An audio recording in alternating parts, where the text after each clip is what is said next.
The Hits. Second single ng Aguila. Actually, marami nang nag-aantay dito eh. Marami na ako naririnig na, Aguila, kailan na-release ang The Hits? Aguila, kailan na yung marinig sa Spotify The Hits? So, I'm really glad na gusto nila yung song na yun. Kasi I've been playing it for a long time na rin sa mga shows and gigs namin. And after I released my first single, yung Kontrabida, which is success naman for us, and because of Kontrabida, mas nakilala rin ang Aguila and mas naboost ang aming publicity. So, I promise sa mga kapugad na before the 2024 ends, before the year ends, I'll be releasing my second single, which is The Hits.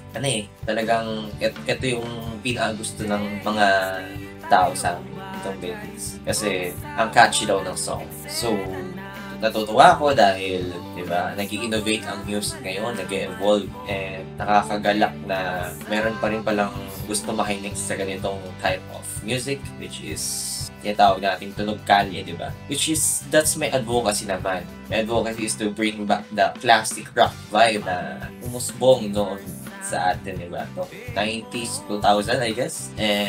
But I'm bringing it back with modern sound quality.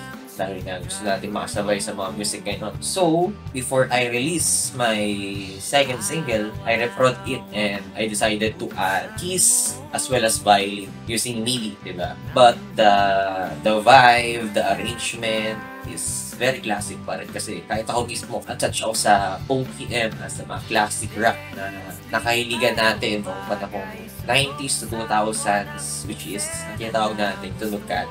Suportahan niyo po ang The Hits, available on all music platforms nationwide. And also, suportahan niyo rin po ang music video nito. Available po sa aking Facebook page and YouTube channel. And sa lahat ng mga kapugad natin dyan, binabati ko po kayo ng Merry Christmas and Happy New Year!